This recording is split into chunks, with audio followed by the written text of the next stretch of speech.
अलैहिस्सलाम का जिक्र औलिया और सालिहीन अपनी सांस रोक के करते हैं। आपने बहुत सुना है बचपन से, रोज़े रसूल वो मुक़द्दस जगह है जहाँ अदब के ताल्लुक़ से बुज़ुर्गों ने कहा है कि अदब गाहेस्त ज़ेरे आसमां अज़ अर्श नाजुक तर नफस गुम कर दामी आयत जुनैद बायज़ीद ईजा। यानी जिस जगह जुनैद जो सैयदुल ताइफा है, औलिया और सालिहीन के गरोह के सरदार हैं, वो भी वहाँ सांस रोक कर हाज़िरी देते हैं कि कहीं सांस चलने की आवाज़ बुलंद न हो जाए। ये नबी मोहतरम अलैहिस्सलाम के रोज़े पुरनूर का अदब है, जहाँ बायज़ीद जैसे बुजुर्ग अदब के साथ सांस रोक कर हाज़िरी देते हैं। तो हुजूर की महफिल का अदब भी वैसा होना चाहिए कि नहीं आना था, नहीं आते, घर में सो गए होते, लेकिन जब आप आ गए हैं तो बिल्कुल अदब के साथ बैठें और मुस्तफ़ा की बात सुनें। हमारी इज्जतों का सबसे बड़ा सीक्रेट और सबसे बड़ा राज यही है कि हमारे दामन में मुस्तफ़ा जाने रहमत की रहमतें हैं। सरकार की गुलामी हमारे पास है, हमारा हाथ हुजूर के दामन से वाबस्ता है। इसी से मुसलमानों की इज्जत है पूरी दुनिया में। इंतशार और इख्तलाफ के बावजूद आज मुसलमान शान से जी रहा है। जंगों के बीच भी आज सरों पे टोपियां मुस्कुरा रही। बेशुमार दुश्मनों के बीच भी इस्लाम का झंडा आज पूरी दुनिया में लहरा रहा है। यह सब कुछ मुस्तफ़ा जाने रहमत की रहमतुल लिल आलमीन का सदका, जिनका हम खाते हैं, जिसकी वजह से हम शान से दुनिया में रहते हैं, उनका जिक्र बिल्कुल अदब से सुनना चाहिए। हर जबान पे जिक्र जारी होना चाहिए। छोटी छोटी महफिलें पहले होती थी, मैं अपने गांव में बचपन में देखता था। 12वें शरीफ के महीने में 10-10 महफिलें मिलाद रोजाना होती थी। जितने लोग अभी आप यहाँ इस बड़ी कॉन्फ्रेंस में बैठे हुए हैं, इतने लोग महफिल मिलाद में बैठते थे। 1 घंटे की महफिल हुई, मौलूद सादी, मौलूद अकबर नामी किताब पढ़ी जाती थी। सारे लोग मिलकर नाते पाक पढ़ते थे, सारे लोग खड़े होकर सलाम पढ़ते थे, फातिया होती थी और सब तबर्रुक लेके फिर दूसरी महफिल में चले जाते थे। पूरा महीना महफिल मिलाद से मुनव्वर रहता था। और आज बड़ी बड़ी कॉन्फ्रेंसों में उतने लोग नहीं आते जितनी छोटी छोटी महफिलों में पहले लोग आते थे।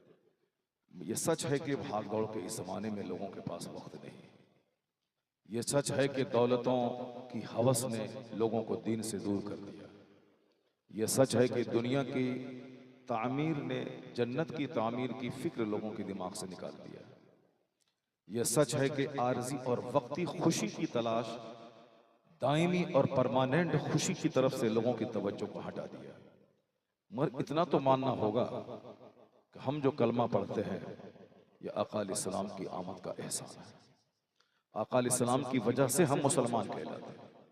जब बाल बच्चों के लिए 2-4 घंटे का टाइम निकल सकता है, तो मुस्तफ़ा जाने रहमत के जिक्र सुनने के लिए भी 2 घंटे का टाइम निकल सकता है। और जब बारिश में भीग कर बंदा 2 सिक्के कमाने के लिए घर से बाहर जा सकता है, तो बारिश में भीग कर सख्त गर्मी में, सख्त सर्दी में भी मुस्तफ़ा का जिक्र सुना जा सकता है। चूँकि अगर वो ना होते तो फिर आज हमारे महल कहाँ से आते, मुस्तफ़ा नहीं आते तो आज हमारी बस्तियां कहाँ से जगमगाती, आका अलैहिस्सलाम नहीं आते तो आज हमारा कारोबार कैसे शबाब पे होता, वो नहीं आते तो ये दरख्त कहाँ से आते, ये सूरज कहाँ से बनता, ये चांद कहाँ से बनता, ये विशाल आसमान जो हमारे सर पे खड़ा है, ये मुस्तफ़ा की आमद का सदका है। ये ज़मीन जिस पर हम चल रहे हैं, सड़कें बना रहे हैं, मकानात की तामीर कर रहे हैं, ये सारी ज़मीन मुस्तफ़ा के सदक़े में मिली। आला हज़रत फ़ाज़िल बरेलवी की माने तो काबा कहाँ से मिलता अगर मुस्तफ़ा नहीं आते, नमाज कहाँ से मिलती अगर हुजूर नहीं आते, ज़कात का एक खूबसूरत सिस्टम कहाँ से मिलता अगर मुस्तफ़ा नहीं आते, औरतों के सरों पे हिजाब और निकाब कहाँ से नजर आता अगर हुजूर नहीं आते। दुनिया के लोगों ने तो औरतों की जैसी की तैसी कर दिया था। दुनिया के लोगों ने औरतों को खिलौना बना दिया था। दुनिया के लोगों ने औरतों को डाइन और कातिल कहा था। दुनिया के औरतों ने सिर्फ नफ्स की तस्कीन का एक जरिया समझा था। मगर मुस्तफ़ा जाने रहमत की तशरीफ आवरी के बाद औरतों को वो सम्मान मिला कि ये औरतें गलियों में फिरने वाली घर की रानी बन गई। मुस्तफ़ा ने इनके कदमों के नीचे जन्नत की बशारत सुना दी कि अल जन्नतो तहत अक़दामिल उम्महात, जन्नत माँ के पाँव के नीचे है। जिसको दुनिया ने रौंद डाला था, मुस्तफ़ा ने उसे सम्मान के शिखर पे पहुंचा दिया। जिसको दुनिया ने कातिल और डाइन कहा था, उसको मुस्तफ़ा ने सुहागन बना दिया। दुनिया की सारी औरतों को मर्दों से ज्यादा मुस्तफ़ा का जिक्र करना चाहिए, क्योंकि सबसे ज्यादा सम्मान, सबसे ज्यादा इज्जत में इजाफा अगर किसी का हुआ है मुस्तफ़ा के आने के बाद, तो उसमें एक बड़ा पार्ट औरतों का है। क्योंकि दुनिया में दो ही आबादी है, एक मर्द की, एक औरत की। आधी आबादी मर्दों की है, आधी आबादी औरत की है। अगर मर्दों पे एहसानात मुस्तफ़ा के हैं, तो इससे ज्यादा एहसानात मुस्तफ़ा के औरतों पे हैं। जिस पैगम्बर आजम की वजह से ये सम्मान मिला है, जिस पैगम्बर आजम की वजह से हमें जीने का मौका नसीब हुआ है, जिनकी वजह से खाने काबा मिला, जिनकी वजह से अरफात मिला, जिनकी वजह से मिना और मुज़दलिफ़ा की बहारें मिली, जिसकी वजह से मकाम मुस्तजाब और मकाम मुस्तनार, मकाम मुस्तजाब और इस सारी मताफ, जबल ओहद, जबल नूर, खारे सोर, ये सारी बहारें जिसकी इसके कदमों की वजह से मिली हैं, फिर उनकी आमद का तो सबसे ज्यादा चर्चा होना चाहिए। आला हजरत कहते हैं, होते कहाँ खलीलो बिना, काबाओ मेना, लौलाक वाले साहिबी, ये सब तुम्हारे घर की है। होते कहाँ काबा, होते कहाँ अरफात, होते कहाँ मुज़दलिफ़ा, होते कहाँ मिलन अख्सरैन, होते कहाँ रुकने यमानी, रुकने शामी, रुकने इराकी, रुकने असवद, ये सारी बहारें मुस्तफ़ा की आमद के सिलसिले में मिली। हम कहाँ पैदा होते, आदम अलैहिस्सलाम कहाँ पैदा होते, हजरत इब्राहीम कैसे आते, हजरत ज़करिया, हजरत यहया कैसे आते, हजरत मूसा, हजरत ईसा कैसे आते, ये तमाम अंबिया मुरसलीन अला नबीना व अलैहिस्सलात व तस्लीम की आमद मेरे मुस्तफ़ा के सदक़े में हुई। वह जो न थे तो कुछ न था, वह जो न हो तो कुछ न हो, जान है वो जहान की, जान है तो जहान है। अकाल इस्लाम की रहमतुल्लिल आलमीनी का सदका है कि आज दुनिया में दरसगाहें नजर आ रही हैं, आज दुनिया में स्कूल्स नजर आ रहे हैं, आज दुनिया में यूनिवर्सिटीज नजर आ रही हैं। तन्हाई में बैठकर गौर व फिक्र सारी दुनिया के लोग करें, मुसलमान भी करें, गैर मुस्लिम भी करें, यूरोप के लोग भी करें, अमेरिका के लोग भी करें, हिंदुस्तान के लोग भी करें, चाइना जापान के लोग भी करें, जो एक महसूस वर्ल्ड है जिसमें 200 से शायद ममालिक, 800 करोड़ से ज्यादा इंसान की आबादी, ये सारे लोग मिल बैठ के एक कोने में जाएं, दुनिया की तरक्की का राज तलाश करें कि आज दुनिया ने इतना डेवलपमेंट कैसे किया है। चाइना जापान का माल दुनिया के हर खित्ते में पहुंच गया, अमेरिका के एटम बम की कहानी सारे लोग जान रहे हैं, और आज पैदल चलने वाला आदमी cycle, motorcycle, 3 wheeler, 4 wheeler, 100 wheeler की ट्रेन और हवाई जहाज पे उड़ रहा है। ये सारी तरक्कियां सिर्फ इल्म की वजह से, ये सारी बरकतें नॉलेज की वजह से। आज एक गांव का देहाती भी अपने बच्चों को पढ़ाना चाहता है, मेरे बच्चे पढ़ें लिखें अफसर बने, मेरे बच्चे पढ़ेंगे मेरे हालात बदलेंगे, मेरे बच्चे पढ़ेंगे मेरी गुर्बत खत्म होगी। जाहिर सी बात है, आंखें हमारी देख रही हैं कि आज से 25 साल पहले जिसके बाप मजदूरी करते थे, जिसकी वहां दूसरों के घर में झाड़ू लगाते थे, जिसका भाई दूसरों के घर में गाय चराता था, आज उसके घर में एक दो फर्द ने क्या पढ़ाई कर ली, आज वह लोग देहात छोड़ के शहर आ गए। आज वह लोग शानदार महल में रह रहे हैं। जिनका बाप 5 किलोमीटर दूर चल के ट्रेन पकड़ने के लिए पैदल जाता था, साइकिल नहीं थी, आज उसका बेटा ऊडी कार पे चल रहा है। सब लोग कहेंगे पढ़ाई लिखाई की बरकत है, ये पढ़ने लिखने की बरकत है। आज आपको भी इस बात का अंदाजा होगा कि पढ़ाई लिखाई ने कितने लोगों को कितनी बुलंदी पे पहुंचा दी। हमारे इलाके में एक गैर मुस्लिम की औरत शादी के बाद भी पढ़ाई छोड़ी नहीं, पढ़ाई का सिलसिला जारी रहा। पढ़ते पढ़ते वो टीचर नहीं, वो एक दारोगा नहीं, वो एक क्लर्क नहीं, बल्कि ब्लॉक डेवलपमेंट ऑफिसर बन गई, जिसको आप अपनी जबान में वीडियो कहते हैं। लोग कहते हैं कि इल्म ने इसे ताकतवर बना दिया, नॉलेज ने कितने गरीबों को दौलत के शिखर पे पहुंचा दिया। हैदराबाद का एक पानी पूरी बेचने वाला, उसकी बीवी मैट्रिक या इंटर पास थी, उसके बाप ने शादी करा, पानी पूरी बेचता था और अपनी बीवी और खुद अपनी परवरिश वो करता था। बीवी से एक बच्चा पैदा हुआ, उसकी बीवी चूंकि पढ़ने में दिल लगाती थी, उन्होंने कही कि मुझे घर में बैठी ही रहना है, पढ़ाई में जारी रखती हूँ और क्या करना है। ये और बात है कि गांव देहात की कुछ खवातीन या मुसलमानों की कुछ बेटियां शादी के बाद ये समझ लेती हैं कि अब हम को सिर्फ एक घरेलू खातून बन के रह जाना है, सिर्फ झाड़ू लगाना है, सुबह बर्तन साफ करना है, नाश्ता दोपहर का खाना और रात का खाना बनाना है। बस साल भर के बाद अगर एक बच्चा हो गया तो उसी के नहलाने धुलाने खिलाने पिलाने, उसको दूध की बोतल देने, उसका साफ कपड़ा बदलने, उसी में लगे रहना है। बाकी किस काम के लिए हम पैदा हुए हैं, अल्लाह ने हमें क्यों पैदा किया है, मरने के बाद कब्र में न ये दूध पीते बच्चे हमारे काम आएंगे, न मेरा शौहर काम आएगा, न हमारे बाप काम आएंगे, न मेरी माँ काम आएगी, न जिस बच्चे के लिए मैं सारी जिंदगी वक्फ किया हूं ना ये बच्चे काम आएंगे। एकलौता बेटा अपनी माँ को भूल जाएगा कयामत की वहशत में, शौहर अपनी बीवी को भूल जाएगा कयामत की वहशत में, जो माँ अपने बच्चों के लिए तड़पती है वो माँ भूल जाएगी अपने बच्चों को कयामत में।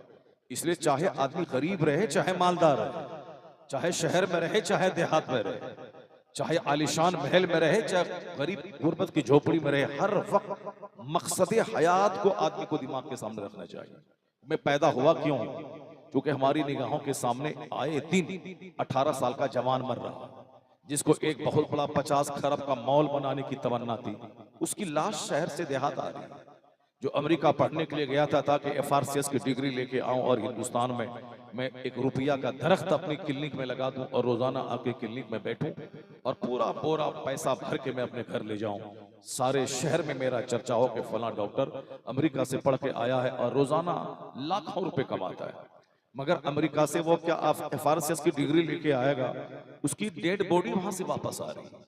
आए दिन लोग देख रहे हैं कि दिल्ली में प्लान बना के गया था कि मैं वहां 50 खरब का एक बहुत बड़ा फ्लैट खरीदूंगा ताकि किराए के सहारे मेरी जिंदगी गुजर जाएगी, मैं सुबह से शाम तक कार पे घूमूंगा और किराए की रकम 10 लाख रुपए रकम आएगी, उससे खूब अपना आराम से खाएंगे पिएंगे, क्यों दुकान जाने की मुशक्कत उठाएंगे, क्यों फैक्ट्री में जाके वर्कर के पीछे पागल रहेंगे, क्यों साहब ठेका लेना है ठेकेदार और साहब जिसका ठेका लिया है उसको टाइम पे वर्क देना है और क्यों उसका पेमेंट लेने के लिए मारे मारे फिरना है। बस मकान बना लूंगा, किराया आता रहेगा, आराम से जीता रहूंगा। प्लान बना के दिल्ली गया था, पता चला कि सड़क के किनारे सुबह मॉर्निंग वॉक कर रहा था, पीछे से आने वाली कार उसके लिए मौत का पैगाम बनी, उसके जिस्म के सैकड़ों टुकड़े हो गए। मेरे शहर का एक डॉक्टर बहुत खूबसूरत घर बनाया है, छोटा सा कस्बा है, नाम भी कस्बा है और वो है भी वो कस्बा यानी छोटा सा शहर है। बहुत पैसे लगा के शहर में जितनी हजार की आबादी है सबसे महंगा और कीमती घर बनाने का प्लान बनाया था और बना भी लिया उसने। एक बहुत बड़ी जमीन पर उन्होंने शानदार घर बनाया, लेकिन मॉर्निंग वॉक करते हुए जा रहा था, पीछे से आने वाली कार ने इतनी खतरनाक टक्कर मारी कि जिसमें चूर-चूर हो गया, बच तो गया। लोगों ने कहा कि इन्होंने जो गरीबों की सेवा की थी, जो गरीबों का मुफ्त इलाज किया था, जो गांव देहात के आने वाली बूढ़ी खवातीन का उसका पैसा नहीं बल्कि उसके उम्र उसकी हालत को देख के उसके इलाज करने में कोई कसर नहीं छोड़ी थी, उन्हीं गरीबों की दुआ थी कि इस कदर खतरनाक एक्सीडेंट के बावजूद ये बंदा बच गया। आदमी सोचता तो बहुत कुछ है लेकिन एक पल के बाद क्या होगा कोई नहीं जानता। इसलिए इस्लाम इसी बुनियादी सबक को आम करना चाहता है कि तुम पैदा हुए क्यों। पैगंबर आजम इसीलिए दुनिया में तशरीफ लाए थे कि ताकि वो हमको बता दें कि तेरे पैदा होने का मकसद क्या है। अल्लाह ने जमीन क्यों बनाई है, अल्लाह ने आसमान क्यों बनाया, अल्लाह ने सूरज और चांद क्यों बनाया है, अल्लाह ने तुम्हारे लिए ये दरख्त के पत्तों को जो कार्बन डाइऑक्साइड रात में खींचता है ताकि दुनिया गंदगी और खिलाफत से भर नहीं जाए, और फिर यही पत्ते दिन में हमें ऑक्सीजन देता है ताकि हम सांस ले सकें, फ्रेश एयर में हम सांस ले सकें। अब आप समझ सकते हैं कि यह दरख्त किस कदर हमारी जिंदगी के लिए एक जबरदस्त सपोर्टिंग सिस्टम बना हुआ है। ये अगर हमको सपोर्ट नहीं करे तो मेरा जीना मुश्किल हो जाए। ये अगर हमारी खराब गैस को अगर पत्तों में जज्ब न करे तो मेरा घर में रहना मुश्किल हो जाए। अगर ये हमें ऑक्सीजन नहीं दे तो हमारा सांस लेना मुश्किल हो जाए। तो अल्लाह ने इतना खूबसूरत निजाम इन दरख्तों का बनाया है जिससे जमीन की खूबसूरती भी है, जो हमारी जिंदा रहने के लिए हमारी जरूरत भी है। आसमान से बारिश उस खित्ते में ज्यादा बरसते हैं, बारिश उस खित्ते में ज्यादा होती है जिन खित्तों में दरख्त ज्यादा होते हैं।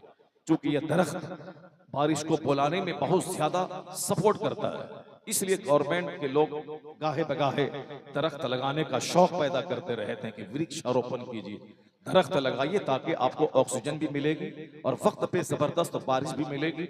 वो बारिश का पानी जमीन में जज्ब होकर आपके चापाकल के जरिए आपके पीने के लिए मिलेगा। ये सारा सिस्टम अल्लाह ने हमारे लिए बनाया है। चाहे दरख्त का सिस्टम हो, चाहे समंदर का निजाम हो, चाहे बादलों का सिस्टम हो, हमारे लिए बनाया। और हमको किस काम के लिए बनाया है? उसी की निशानदेही करने के लिए सारे पैगंबर दुनिया में आते रहे और सब पैगंबरों की आखिरी कड़ी बनकर पैगंबर आखिरुज़्ज़मान आकाए दो जहां सल्लल्लाहु अलैहि वसल्लम 12 रबीउल अव्वल को सुबह सादिक के वक्त इस खाकदान आलम में तशरीफ लाए। 40 साल तक दुनिया को आपने देखा। 40 साल के बाद नबूवत का ऐलान किया। ऐलान नबूवत का क्या मतलब था कि अब अल्लाह ने मुझ पर वही नाजिल की, अब अल्लाह का पैगाम तुम तक मुझको पहुंचा देता। हुजूर ने सबसे पहली तकरीर जो की थी वो तकरीर कोहे सफा पे थी। सबसे पहली तकरीर आपने कुरैश को जमा किया, सारे कुरैश के लोग आ गए। आपने कहा कि मैं अगर तुमसे ये कहूं कि इस पहाड़ के इस पार से एक फौज हमला आवर होने वाली है, क्या तुम लोग विश्वास कर लोगे? मक्का के सारे लोग जो वहां जमा थे, आप पहाड़ सफा पर थे, लोग नीचे थे। आप कहने लगे मैं तुमको भी देख रहा हूं और पहाड़ के इस तरफ भी मैं देखता हूं। अगर मैं कहूं कि इस तरफ से एक फौज हमला करने वाली है तुम पर, क्या तुम लोग यकीन कर लोगे? लोगों ने कहा यकीन कैसे नहीं करें, हमने तो आपको 40 साल आपकी जिंदगी देखी, मैंने आपका बचपन लाजवाब देखा, मैंने आपकी जवानी लाजवाब देखी है, मैंने आपकी खलवतो जलवत को लाजवाब देखा। माँ जर्रबना अलैका इल्ला सिद्का, हमने आपकी जिंदगी से सिवाय सच के कोई तजर्बा नहीं किया। यानी आप इस कदर सच बोलते हैं कि आपकी जबान से कभी मक्का के लोगों ने झूठ नहीं सुना, हमेशा आप सच ही बोलते रहे। आप सादिकुल वाद हैं, आपको मक्का के लोग अमीन कहते हैं। मक्का के लोग 40 साल जिंदगी आपकी देख चुके हैं। 40 साल में ना आपने जबान से किसी को तकलीफ पहुंचाई, ना आपने हाथ से किसी को तकलीफ पहुंचाया, ना आपने निगाहों से किसी को तकलीफ पहुंचाया। लोगों के कहने का तेवर यही था कि आपको मैंने कभी गलत करते देखा ही नहीं, आपको मैं कभी झूठ बोलते सुना ही नहीं। आप जो कहेंगे कि फौज हमला आवर होने वाली है, हम लोग ब्लाइंडली इस बात को तस्दीक कर लेंगे, आंख बंद करके उस सच को मान लेंगे कि आप जो कहते हैं वो सच कहते हैं। हुजूर ने 40 साल फाइनेस्ट जिंदगी, प्योरेस्ट जिंदगी, चैस्टिटी से भरी हुई जिंदगी, यानी पाकीज़गी से भरी हुई जिंदगी आपने गुजारी थी। उस जमाने में जबकि ज़िनाकारी का आम माहौल था, मगर हुजूर ने अपनी ज़बान, अपनी आंख, अपने हाथ, अपने पांव और अपने जिस्म को गुनाहों की गिलाज़त से ऐसा बचाया कि गर्दन तक गुनाहों में डूबे हुए लोग आपकी सदाकत की कसम खा रहे थे। जहां सारे लोग गंदे होते हैं वहां किसी को लोग अच्छा नहीं समझते हैं, क्योंकि हर आदमी अपने आईने में दूसरों को झांक के देखते हैं कि जैसा मैं हूं वैसे सामने वाला होगा, जैसा मैं बंद कमरे में कर रहा हूं वैसा सामने वाला कर रहा होगा, जैसे मैं सर से लेके पांव तक झूठ में डूबा हूं वैसे सामने वाला भी डूबा हुआ होगा, जैसे मैं सर से लेके पांव तक हराम कमाई में डूबा हुआ हूं, इस हराम कमाई की वजह से मेरे बाल बच्चे बिगड़ गए, मेरी बीवी बगावत पर उतर आई, जिस हराम कमाई की वजह से पहले कुछ नेकी करता था उस नेकी का सारा शौक खत्म हो गया। पहले आलिमों से दिल लगाता था, महफिल मिलाद में आता था, आलिमों की गुफ्तगू शौक से सुनता था, और हराम कमाई ने सारा शौक खत्म कर दिया। हराम कमाई ने मस्जिदों की मोहब्बतें मिटा दी, हराम कमाई ने मदरसों को गरीब बच्चों के पलने का अड्डा करार देने पर हमें मजबूर किया। मदरसों में बेकार किस्म के लोग पलते हैं, मस्जिदों में जिसको दुनिया में कोई काम नहीं होता है वही लोग मस्जिद में 5 वक्त जाते और आते हैं। जलसा जुलूस नामो नमूद की खातिर लोग करते हैं, ये बिल्कुल इंटरटेनमेंट और एंजॉय करने के लोग करते हैं। वही लोग जो इसे दीन की खिदमत का एक रिसोर्स समझते थे, मगर हराम कमाई ने उसके चेहरे की रंगत उड़ा दी, हराम कमाई ने उसके दिल को मुर्दा और सख्त बना दिया, हराम कमाई ने उसके बाल बच्चों को अंग्रेजों का गुलाम बना दिया। आज हमारे बाल बच्चों का ड्रेस देखा है, कभी हमने बच्चों को नहीं कहा कि मेरे लाल मेरे बच्चे ये ड्रेस अंग्रेजों का है, यह ड्रेस यहूदियों का है, जो यहूदी फिलिस्तीन के मुसलमानों पे कहर ढा रहे हैं, जो यहूदी वहां की औरतों को बेवा बना रहे हैं, जो यहूदी वहां के बच्चों को यतीम बना रहे हैं।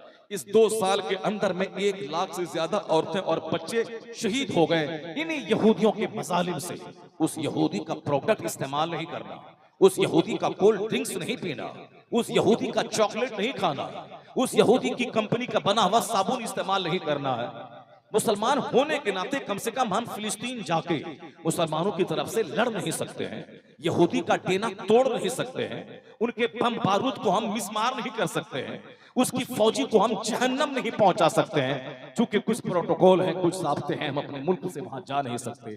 कम से कम इतना तो कर सकते हैं, जिस पैसे की वजह से उसके गन में कारतूस आते हैं, जिस पैसे की वजह से वो अमेरिका से बम खरीदता है, जिस पैसे की वजह से वो एटम बम बनाता है, जिस रुपए की वजह से वो अपनी फौजी को तनख्वाह देके इन मुसलमानों को मारने के लिए वो आगे बढ़ाता है, कम से कम हम थोड़ी सी उसकी कमर तो तोड़ दें। हम 5,000 रुपए का उसको नुकसान तो पहुंचा दें, 5 लाख का नुकसान तो पहुंचा दें, नहीं कुछ तो 5 रुपए का नुकसान तो पहुंचा दें।